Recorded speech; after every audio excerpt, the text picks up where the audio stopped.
Okay, so before you watch this long video that might not necessarily be to the point the way I like things to be, turn on some nice peaceful background music because there's not going to be any on this video. So if that's something you need, go ahead and do that. Also, don't be afraid to go down to the little gear at the bottom of the video and make it go speak faster. So you can change the playback speed. I like playing speeds at 1.5 or 2 sometimes because you really can't talk that fast, but you can when you speed up the video. Okay, so we're just going to read this handout. Chain analysis is for when you engage in ineffective behavior. A chain analysis examines the chain of events that leads to ineffective behaviors, as well as the consequences of those behaviors that may be making it hard to change them. It also helps you figure out how to repair the damage.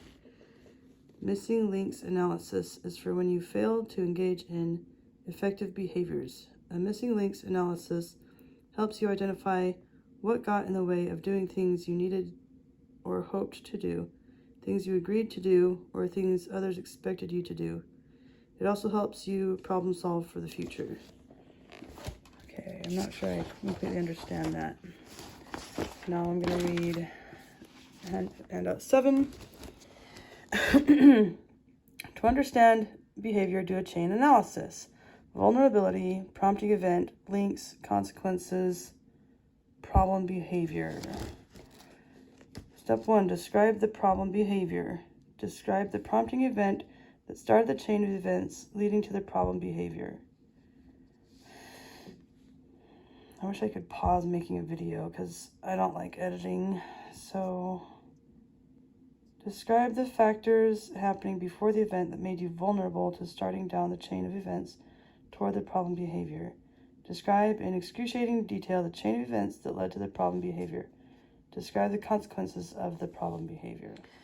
Okay, to change behavior, describe skillful behaviors to replace problem links in the chain of events. Develop prevention plans to reduce vulnerability to stress events. Repair important or significant consequences of the problem behavior. Okay, I'm just gonna, you can pause that if you want to read it. Sorry. Okay, so what exactly is the major behavior that I am analyzing? Minding my own business, and suddenly I feel very depressed, or I start crying. I've had suicidal thoughts many times. I've contacted 988 about 5 times this year. I never made any attempts. The worst pain I've ever felt. So that's just following the steps on this page. The prompting event was when my parents moved. I moved into this house on September around then, and they moved out. This chain analysis of problem behavior, Claire gives an example that is much more short term, but this is my life situation, and it's been going on for 3 years. I feel like it's not the best example for this, but I also feel like sometimes you go through and do worksheets and you're like, this doesn't apply to me, but so I'm just going through it and applying it the best that I can. So my parents moved. Before that, I'll just read this. I had a fear of winter months, so I watched myself and noticed that I only had about 3 to 5 very bad days during the winter. I realized winter actually wasn't so bad. I had a 4-year-old and a 2-year-old at the time. I didn't want a trial, but I felt like I could handle a challenge like in my life. And then from 2020 to 2023, I became more and more depressed. So that's what I used as my prompting event. You can pause if you want to check my answers, that I did all the steps. The next one is this. Describing vulnerability factors. I said that it was the same time as COVID, and also my parents sold my childhood home. I also had a sibling getting divorced. And then what intense emotions might you be experiencing in your life? Well, I was a stay-at-home mom, and I've always wanted better friendships, so I had loneliness. And previous behaviors So it also reminded me of when my brother-in-law died, and that happened while I was on my mission. And so that was a really hard time for me. This is a very heavy subject, and it's very complicated and convoluted. It's not a simple, oh yeah, this happened the other day, and here are all the things that went into it. It's the last 3 years of my life, and it's getting pretty what's the word? It's overbearing. It's I'm just wondering if I'm doing it wrong, or if there's a better way I could be doing it. Because yeah, I could use this example. Like, yeah, today I was riding my bike and I started crying on the way home, and I'm like, what the heck? Why am I crying? Oh yeah, it's because my parents moved 3 years ago. And so it's all so tied together, and I feel like doing a single example from today isn't going to be very helpful. At the same time, these tools would be helpful for a snapshot or something that happened within a few days, like Claire's example. But I'm going to try to stick with it and finish the example or finish the homework and see if I can do it. So with that said, I will show you what I've got so far. The next step is on page 22, describe in excruciating detail. I'll flip the camera. Here are the steps. Here's all of my whatever links. It has been a long couple of hours probably. I don't know how long I've been sitting here doing this, but it's been a long time. And I finally finished the homework assignment. I didn't think that I was going to be able to a couple times there. Why am I doing this little video? To show you that I was doing it wrong, and then I found an example, which I will show in the next video, well, next clip, I guess. And then I went back and redid it, and I will show that to you now. I found this example on page 36 that's really helpful.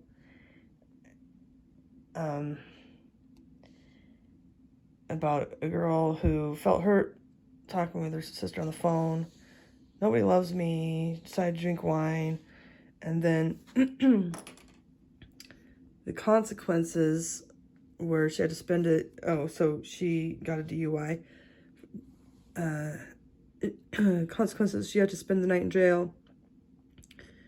My boyfriend has less trust in me.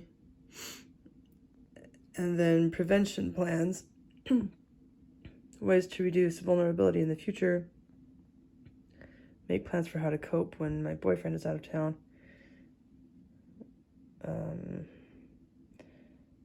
and then plans to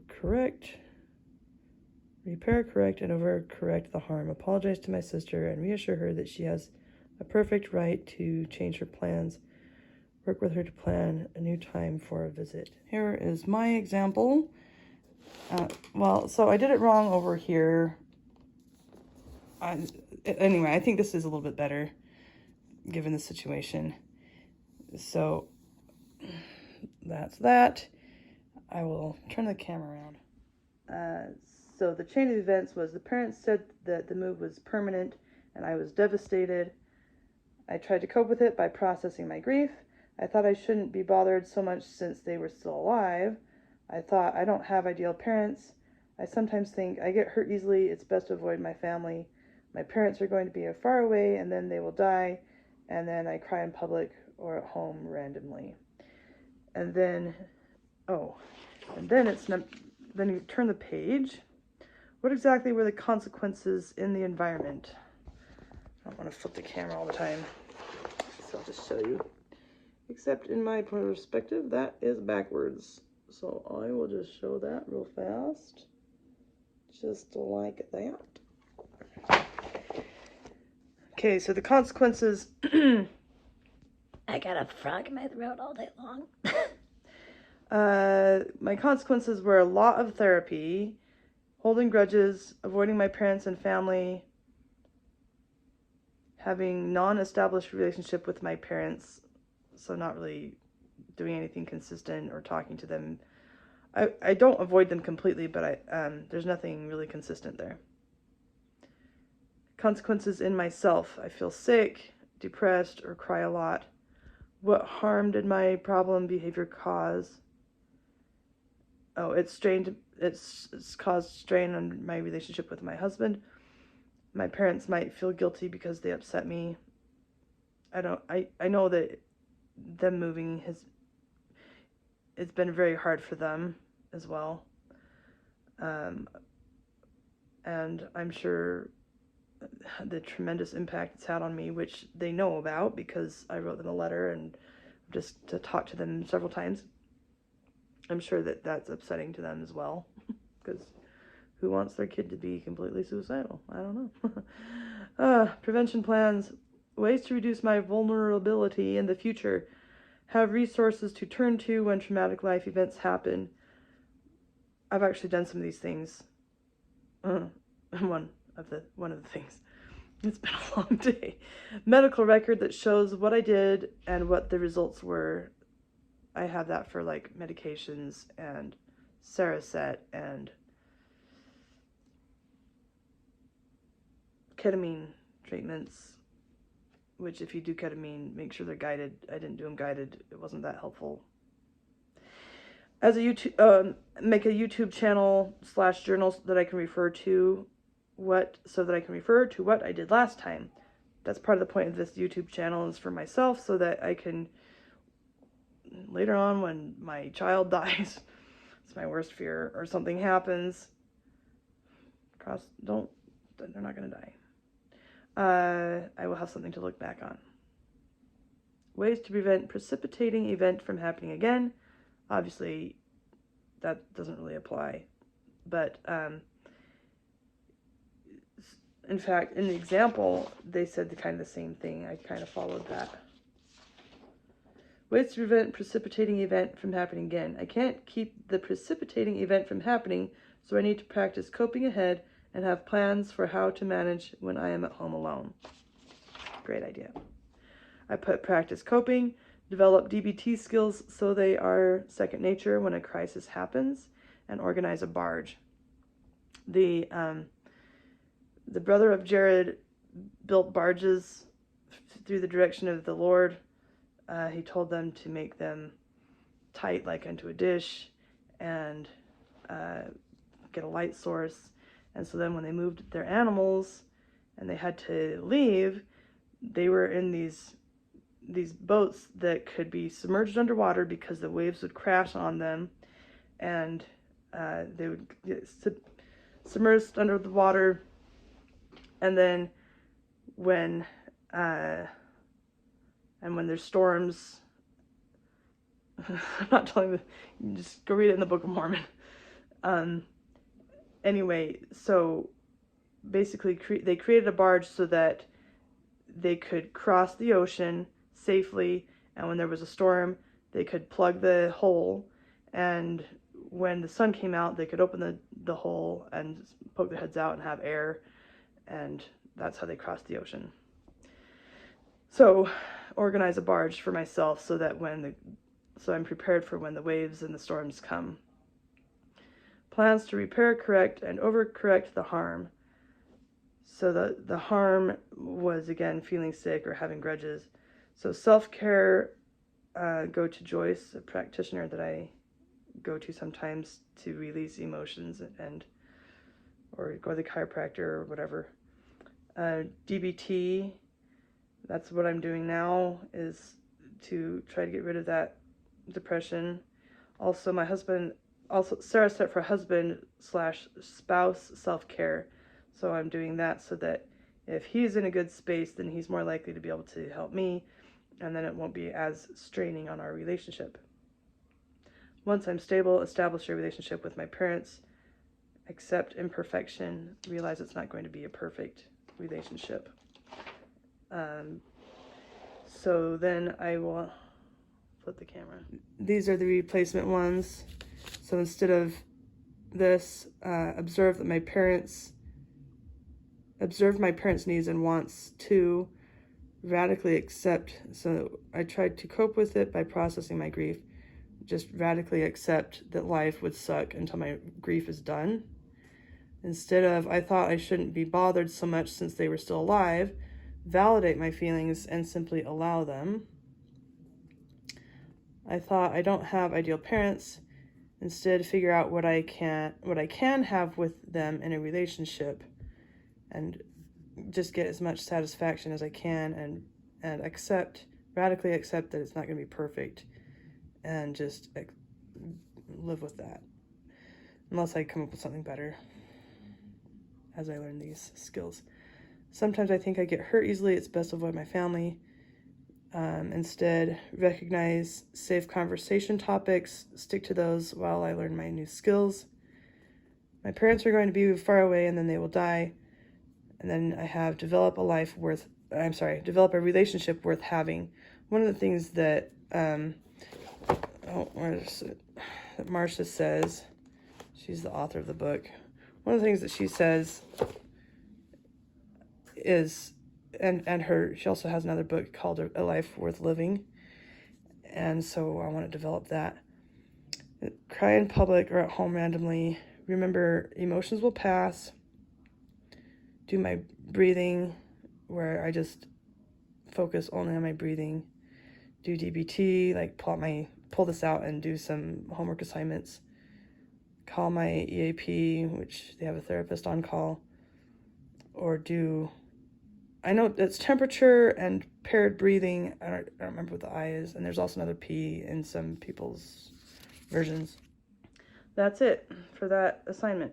And I think it took me like 5 hours today, which I'm okay with, because I am so tired of feeling sick and depressed, and this has been getting worse for 3 years. Anyway, I'm just going to gripe now. I did Saracet, I did ketamine, and I did therapy, and I did grief handbook and all kinds of stuff, and so now I'm doing this to build more skills, and hopefully it goes well. Wonder if anybody will watch these videos. Okay, bye.